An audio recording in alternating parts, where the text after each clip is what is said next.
South ఇండియాలోని అతి తక్కువ ధరలకి రత్నాలను అందించే ఏకైక సంస్థ 6JVR. నమస్కారం. ప్రస్తుతం మనతో పాటు ఇస్కాన్ టెంపుల్ నుంచి ప్రణవానంద ప్రభుజీ ఉన్నారు. వారు ముంబైలోని గోవర్ధన్ ఇకో విలేజ్ ఆశ్రమంలో సేవ చేస్తూ ఉంటారు. ప్రత్యేకంగా శ్రీకృష్ణ భగవాన్ గురించి, ఆయన లీలల గురించి, ఆయన మహత్యం గురించి ప్రవచనాలు ఇస్తూ ఉంటారు వివిధ మాధ్యమాల్లో. వారు ప్రస్తుతం సుమన్ టీవీలో ఉన్నారు. వారితో మాట్లాడదాం. ప్రభుజీ నమస్కారం అండి.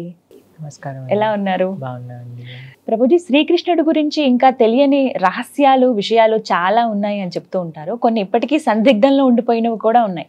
అందులో భాగంగా ఒకసారి జగన్నాథుడి గురించి మాట్లాడుకుందాం. పూరి జగన్నాథుడు రథయాత్ర ఎంత వైభవంగా జరుగుతుందో ఆ కార్యక్రమాలన్నీ కూడాను. అయితే ప్రత్యేకంగా చెప్తూ ఉంటారు, శ్రీకృష్ణ భగవానుడి గుండె ఇప్పటికీ పూరి జగన్నాథ్లో ఉండిపోయింది, ఉంటుంది అని అంటూ ఉంటారు. ఇది ఎంతవరకు నిజమండి?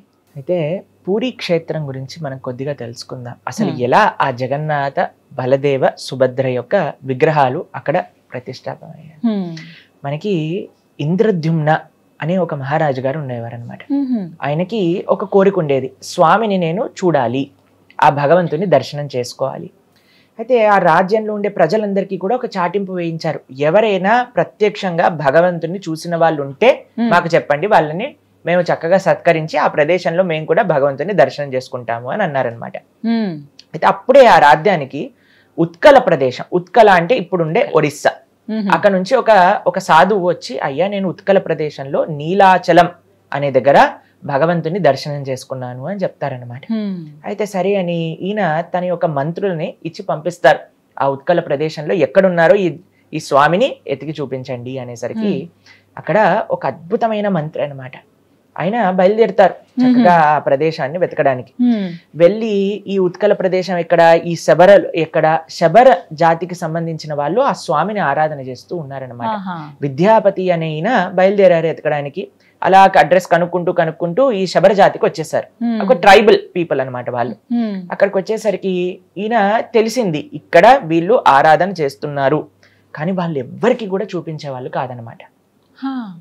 అయితే ఏం చేశారు ఆయన, ఈ శబర జాతికి సంబంధించిన ఎవరైతే రాజు ఉన్నారో వాళ్ళ యొక్క కుమార్తెని వివాహం చేసుకుంటారు. ఆవిడ పేరు లలిత. అయితే ఈ విశ్వవసు యొక్క కుమార్తె అయిన లలితని వివాహం చేసుకొని, ఇప్పుడు అల్లుడు గారు అడిగితే చెప్పించాలి కదండి. కొన్ని రోజులు అయిపోయాక నాకు కోరిక ఉంది అని అడుగుతారనమాట. ఏంటి అని అంటే, మీరు ప్రతి నిత్యము కూడా వెళ్ళి ఆరాధన చేస్తూ ఉంటారు కదా, ఆ స్వామిని చూడాలని ఉంది అని అంటారు. అయితే సరే అని తప్పకుండా తీసుకెళ్తాను, కానీ ఎక్కడికి వెళ్తున్నానో ఆ ప్రదేశాన్ని మాత్రం మీకు చూపించాను అని ఏం చేస్తారంటే, కళ్ళకి గంతులు కట్టేస్తారు. విద్యాపతికి గంతులు కట్టేసి తీసుకెళ్ళిపోతారు. అయితే ఈయన ఏం చేస్తాడంటే, చాలా తెలివిగా ఒక ఆవాలు ఒక చిన్న సంచిలో కట్టుకొని దానికి చిన్న హోల్ పెడతారనమాట. పెట్టేసరికి ఆ ఆవాలు ఇలా సంచిలో ఇలా నడుముకి పెట్టుకుంటారు. ఒక్కొక్క ఆవాలు ఇలా పడిపోతూ ఉన్నాయన్నమాట. వాళ్ళ వే అంతా కూడా మార్గం అంతా వెళ్ళేసరికి అక్కడికి వెళ్తారు, చక్కగా దర్శనం చేసుకుంటారు.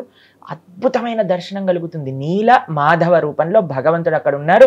ఈ శబర జాతికి సంబంధించిన వాళ్ళందరూ కూడా స్వామిని ఆరాధన చేస్తూ ఉన్నారు. అక్కడ చూస్తారు, ఆయన ఒక పక్షి ఇలా అని వచ్చి అక్కడ ఉండే కుండం లోపలికి వెళ్ళి ఇలా మునిగింది. వెంటనే వైకుంఠ స్వరూపంలో చతుర్భుజ రూపాలు తీసుకొని వైకుంఠానికి వెళ్ళిపోతుంది అనమాట ఆ యొక్క పక్షి. అంత అద్భుతమైన ప్రదేశం. అక్కడ చూసేసరికి చాలా ఆనందిస్తారు. మా రాజుగారికి చెప్పాలి అని వెంటనే బయలుదేరి ఇంద్రద్యుమ్న మహారాజు గారికి చెప్తారు. చెప్తే మరి దారి ఎలా తెలియదు కదా అనేసరికి అప్పటికి ఈ ఆవాల నుంచి అన్ని చెట్లు వచ్చేస్తాయి, చిన్న మొలకలు వచ్చేసాయి అనమాట. అయితే ఇంద్రద్యుమ్న మహారాజు గారిని పట్టుకొని ఈ విద్యాపతి అక్కడి నుంచి తీసుకొని వెళ్ళేసరికి అక్కడ ఆ దర్శనం అనేది కలగదు. ఆ స్వామి అక్కడి నుంచి అంతర్ధానం అయిపోతారనమాట. ఇక్కడ విశ్వవసు బాధపడతారు, ఇంద్రద్యుమ్న మహారాజు కూడా చాలా బాధపడతారు.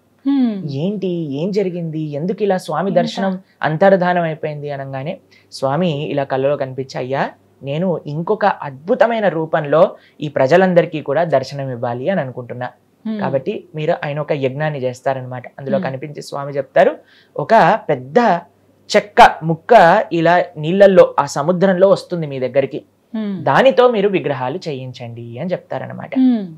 సరే అని ఇంద్రద్యుమ్న మహారాజు గారు దీన్ని తీసుకొచ్చి, కొన్ని రోజులకి భగవంతుడు చెప్పిన విధంగానే వచ్చేసింది. దాన్ని తీసుకొని చూసేసరికి ఎవరు చెక్కుతారు ఇక్కడ నుంచి విగ్రహాలు అనే లోపల విశ్వకర్మ ఒక చాలా వృద్ధ బ్రాహ్మణుడి యొక్క రూపంలో వస్తాడనమాట. వచ్చి, అయ్యా నేను చక్కగా చెక్కి పెడతాను, కానీ నేను బయటికి వచ్చేంత వరకు మీరు రాకూడదు అని చెప్తారు. ఈ కండిషన్తో లోపలికి వెళ్ళిపోతారు. గుండీచ అనంటే ఈ యొక్క ఇంద్రదుమ్న మహారాజు గారి యొక్క భార్య. ఆవిడికి కొన్ని రోజులు అయ్యాక డౌట్ వచ్చింది, ఏంటి ముసలాయన లోపలికి వెళ్ళాడు, అసలు చెక్కుతున్నప్పుడు టక్ టక్ సౌండ్ అయినా రావాలి కదండి, ఏమీ వినిపించట్లేదు అని వెళ్ళి ఆ డోర్ దగ్గరికి వెళ్ళి చూసేసరికి అసలు ప్రశాంతంగా అసలు ఇంత వాయిస్ కూడా లేదనమాట. అయితే ఆవిడ అనుకుంది ఈయన చనిపోయాడేమో, ఏమైందో తెలియదు, కాబట్టి మనం విగ్రహాల్ని చూడాలి అని అంటే ఎలాగైనా సరే దీన్ని ఓపెన్ చేయాలి అని డోర్ ఓపెన్ చేయించేసాను. అయ్యో, ఓపెన్ చేయించేసరికి అక్కడ జగన్నాథుడు, బలభద్ర, సుభద్ర ఇన్కంప్లీట్ విగ్రహాలుగా మనకు కనిపిస్తున్నాయి, కానీ అలానే ఉండిపోయాయి అన్నమాట. అయితే ఇంద్రదుమ్న మహారాజు గారికి చాలా బాధేస్తుంది, అదేంటబ్బా ఇలా ఉండిపోయారు జగన్నాథుడు అనేసరికి జగన్నాథుడు సాక్షాత్తుగా కృష్ణుడు తన కలలో కనిపించి, ఈ విధంగానే నేను ఇక్కడ పూరి క్షేత్రంలో చక్కగా ఆరాధన చేసుకోవాలి అనుకుంటున్నాను. మీరు అడిగారు కదా కృష్ణుడు గుండె ఉందా అని, కృష్ణుడు గుండె కాదండి, సాక్షాత్తుగా కృష్ణుడే జగన్నాథుడిలా ఉన్నాడు అక్కడ. భగవంతుడికి భగవంతుడి యొక్క విగ్రహానికి తేడా లేదు. చాలా మంది ప్రశ్నిస్తూ ఉంటారు, సనాతన ధర్మంలో విగ్రహారాధన లేదు.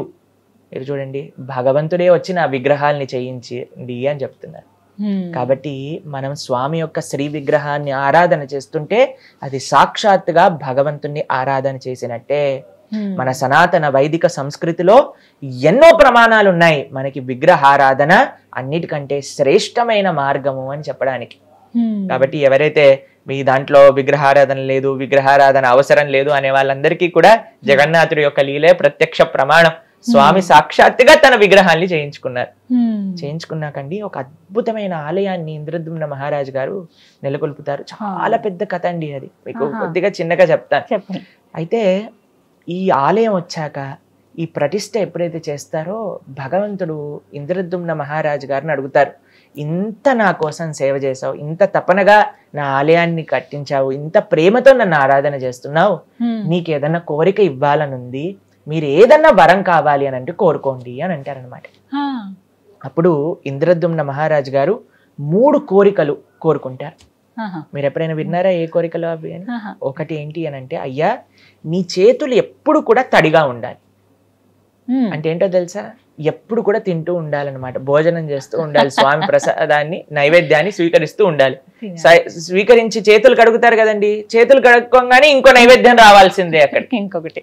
కాబట్టి పూరి జగన్నాథ క్షేత్రంలో ఉండే ఒక విలక్షణమైన సాంప్రదాయం ఏంటి అని అంటే, ప్రతి నిత్యము కూడా భగవంతుడికి నైవేద్యం సమర్పణ చేస్తూ ఉంటారన్నమాట. పూరికి ఎంత మంది వెళ్తే అంత మందికి భగవంతుడి యొక్క మహాప్రసాదం అనేది లభిస్తూ ఉంటుంది. కొత్త మట్టి కుండల్లో స్వామికి చేస్తూ ఉంటారనమాట నైవేద్యం. ఎంతో వేల మంది సేవకులు కేవలం భగవంతుడి యొక్క నైవేద్యాన్ని ఉండడానికి అక్కడ సేవ చేస్తూ ఉంటారు. ఎంతో బాగుంటుందండి. పూరికి వెళ్ళి మీరు చూసారనుకోండి, అసలు ఆ వంటశాల, ఆ వంట గది లోపలికి వెళ్ళనివ్వరు, బయట నుంచి చూస్తే కట్టెల పొయ్యి మీద కొత్త కొత్త కుండలతో వాళ్ళందరూ కూడా తయారు చేస్తారు. అక్కడ ఒక పెద్ద బావి ఉంటుంది, ఆ బావిలో నుంచి నీళ్లు తీసుకొచ్చి వంటింట్లో అందించటము కొన్ని తరతరాలుగా చేస్తున్నారనమాట వాళ్ళ యొక్క వంశీకుల సేవ. కొన్ని వేల మంది పూరి ఆలయంలో సేవ చేస్తూ ఉంటారు. ప్రతి నిత్యము కూడా భగవంతుడికి ఈ విధంగా నైవేద్యాలు అనేవి సమర్పణ అవుతుంది. అవందరినీ కూడా భక్తులకి పంచిపెడుతూ ఉంటారనమాట. ఇది మొట్టమొదటి కోరిక. రెండో కోరిక ఏంటి అని అంటే, అయ్యా నీ దర్శనం ఎప్పుడు కూడా భక్తులకి అవుతూ ఉండాలి. కాబట్టి పూరి క్షేత్రంలో జగన్నాథుడు చాలా కొద్దిసేపు మాత్రమే నిద్రపోతారు. మామూలు సమయంలో ఎప్పుడు కూడా దర్శనం. మీకు విషయం తెలుసా, అక్కడ విచిత్రం ఏంటి అని అంటే, స్వామికి అలంకరణ చేసేటప్పుడు కూడా భక్తులు దర్శనం చేస్తూ ఉంటారనమాట. స్వామికి అలంకరణ తీసేసి నెక్స్ట్ అలంకరణ వేస్తూ ఉంటారు, అయినా సరే భక్తులు దర్శనం చేసుకుంటూ ఉంటారు. జనరల్ గా ఆలయంలో మనం చూసాం అనుకోండి, అలంకరణ అయిపోయాక కర్టెన్లు తీసి దర్శనం ఉంటుంది, కానీ పూరిలో ప్రతి నిత్యము దర్శనమే అనమాట. మూడో కోరిక ఏంటో తెలుసా అండి, నాకెప్పుడు కూడా పిల్లలు పుట్టకూడదు. అయితే ఎందుకు ఇంద్రదుమ్న మహారాజు గారు ఇలా అన్నారు అని అంటే, ఇప్పుడు నాకు పిల్లవాడు పుట్టాడు అనుకోండి, వాడు అంటాడు ఇది మా నాన్న కట్టించిన గుడి, వాళ్ళ పిల్లవాడు అంటాడు మా తాత కట్టించిన గుడి, దీనికి నేను అర్హుణ్ణి, నాకు స్పెషల్ దర్శనాలు కావాలి, నేను చెప్పింది జరగాలి. అయ్యా ఇది నీ గుడి, నీ భక్తుల గుడి, నీకు నీ భక్తులకి ఎవ్వరు మధ్యలో రాకూడదు, చక్కగా వాళ్ళందరూ నేను సేవ చేసుకోవాలి, కాబట్టి నా అనేవాడు ఉండాల్సిన అవసరం లేదు అని అన్నారండి ఇంద్రదుమ్న మహారాజు. ఇప్పుడు చూడండి, అంత భగవంతుడు వచ్చి మీ కోరికలు నెరవేరుస్తా అని అన్నప్పుడు ఇంద్రదుమ్న మహారాజు తన కోసం తాను ఏమన్నా అడిగాడా అండి? అయ్యా నువ్వు బాగుండాలి, నువ్వు బాగా తినాలి, నువ్వు నీ భక్తులకి మంచిగా కృప చూపించాలి, నా అనేది ఉండకూడదు, నువ్వు నీ భక్తులు ఇద్దరు కూడా చక్కగా మీ పైన ప్రేమ వాళ్ళు చూపిస్తారు, వాళ్ళ పైన ప్రేమ నువ్వు చూపించు. ఇది నిజమైన చక్కగా భక్తి కోరుకున్నారు. అని అంటే జగన్నాథపురిలో ఉండి సాక్షాత్తుగా కృష్ణుడు, సాక్షాత్తుగా బలరాముడు, సాక్షాత్తుగా సుభద్ర. నీలాచల నివాసాయ నిత్యాయ పరమాత్మనే బలభద్ర సుభద్రాభ్యాం శ్రీ జగన్నాథాయ తే నమః. ఆ నీలాచలంలో ఉంది సాక్షాత్తుగా కృష్ణుడే. అయితే అక్కడ ఉండే సాంప్రదాయం, ఆ లోకల్ సాంప్రదాయం ప్రకారంగా నాభి బ్రహ్మ అని అంటారు. అది ఏంటో తత్వం ఇంకా అంత ఎవరికి కూడా తెలియదు, అదొక రహస్యం. నాభి బ్రహ్మ అది జగన్నాథుడి లోపల నుంచి ఇంకొక విగ్రహం లోపలికి ట్రాన్స్ఫర్ చేస్తారు అనేది మనం చూస్తూ ఉంటాం. కానీ అది ఏంటి అనే విషయాలు మనకి అంత క్లారిటీగా తెలియదు అనమాట. ఇంకో విషయం ఏంటి అని అంటే స్వామి యొక్క ఈ విచిత్రమైన లీలలు, ఈ విలక్షణమైన లీలలు ఎన్నో ఎన్నో ప్రదేశాల్లో ఉంటూ ఉంటాయి. కానీ జగన్నాథపురిలో ఉండే కృష్ణుడు, మనం ఆ నాభి బ్రహ్మ చేత కృష్ణుని జగన్నాథుని ఆరాధన చేయట్లేదు, జగన్నాథుడు కృష్ణుడు కాబట్టి ఆరాధన చేస్తున్నాం. ఆయన యొక్క మహిమలు, ఆయన యొక్క లీలలలో ఎన్నో రకాల రహస్యాలు, ఎన్నో లీలలు జగన్నాథపురిలో మనం వీక్షిస్తాం అనమాట. ఆ విగ్రహాలు కూడా ఎన్నో సంవత్సరాలకు ఒకసారి ఇలా మారుస్తారు కదండి. అవునండి. వాటి గురించి కూడా చాలా ఆసక్తిగా ఉంటాయి విన్నా కూడా. నిజమే, లీలలు చాలా భగవంతుడు ఉంటాయి. అక్కడ చెప్తారు ఏంటి అని అంటే భగవంతుడికి నిజంగా మారాల్సిన అవసరం లేదు. ఒకసారి భగవంతుడి యొక్క విగ్రహాన్ని మనం ఆరాధన చేస్తున్నాం మనస్సుతో ఆవాహన చేసి అని అంటే అక్కడ సాక్షాత్తుగా భగవంతుడు వచ్చి ఉన్నారు. ప్రాణ ప్రతిష్ఠ అని అంటారు, మీరు వినే ఉంటారు కదా. భగవంతుణ్ణి ఆ విగ్రహం లోపలికి ఆవాహన చేస్తామన్నమాట. చాలా మంది అంటారు మీరు రాయిని పూజ చేస్తున్నారు. నేను రాయిని పూజ చేయట్లేదండి, రాయి లోపలిని భగవంతుని ఆహ్వాన చేసి, ఇప్పుడు చూడండి ప్రేమ మీరు ఎవరి దగ్గరైనా ఉంది అని అనుకోండి, అయ్యా మీరు తప్పకుండా రావాలి మా దగ్గరికి అని అంటే మీరు వెళ్తారా లేదా? వెళ్తారా అండి? ఆహ్వానిస్తే ఖచ్చితంగా తప్పకుండా వెళ్తారు కదా. ప్రేమతో ఆహ్వానం చేస్తే తప్పకుండా వెళ్తారు కదా. మరి భగవంతుడు ప్రేమైక మూర్తి అన్నప్పుడు అంతటా ఉండే స్వామి ఆ రాయిలో ఎందుకు ఉంటారండి? అయ్యా స్వామి నిన్ను ఈ విధంగా నేను ఆరాధన చెయ్యాలి అని అనుకుంటున్నప్పుడు మనం ప్రేమతో ఆహ్వానం చేస్తే ఎందుకు స్వామి రాడండి కదా. కాబట్టి మనం ఆరాధన, ఆ శ్రీ విగ్రహాన్ని యొక్క ఆరాధన అనేది తప్పనిసరిగా చేయాలి. అందులో భగవంతుడు సాక్షాత్తుగా ఉన్నాడు. కాబట్టి ఆ స్వామిని అక్కడ చూస్తే నవకలేవరం అనే ఒక ఉత్సవం చేత ఎప్పుడైతే అధిక ఆషాఢ మాసం వస్తుందో అప్పుడు మారుస్తారనమాట విగ్రహాల్ని.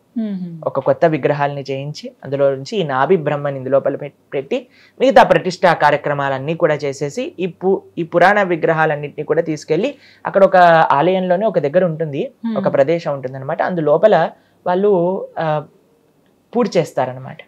ఇది అక్కడ పూరిలో ఒక లోకల్ సాంప్రదాయంగా నడుస్తూ ఉంటుంది. అయితే ఒకళ్ళ దగ్గర నుంచి నేను విన్నాను, ఒక భక్తుల దగ్గర నుంచి.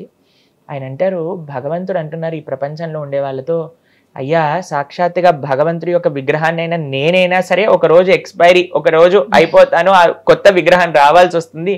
కానీ ఈ ప్రపంచంలో ఉండే మనుషులు అనుకుంటారట నేను ఎప్పటికీ జీవిస్తాను, నాకు అప్పుడు ఎప్పుడు ఎండ్ రాదు అని అనుకోని వాళ్ళ జీవితంలో వాళ్ళ యొక్క ఆశల్ని, వాళ్ళ యొక్క కోరికల్ని వాళ్ళు నెరవేర్తిస్తూ వెళ్తూ ఉంటారు.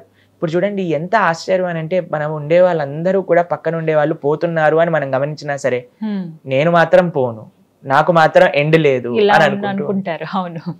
కాబట్టి జనాలకు చూపిస్తూ ఉన్నారట భగవంతుడు ఈ లీల మాధ్యమంగా అని కూడా ఒకళ్ళు చెప్తూ ఉంటే నేను విన్నాను అనమాట. కాబట్టి జగన్నాథుడి యొక్క లీలలు అనంతం, అద్భుతం. కాబట్టి మీరందరూ కూడా తప్పకుండా జగన్నాథ క్షేత్రాన్ని దర్శించండి, ఆ స్వామి యొక్క కృపకు పాత్రలు కాయండి. చాలా చక్కగా వివరించారు గురుగారు. నమస్తే అండి. హరే కృష్ణ.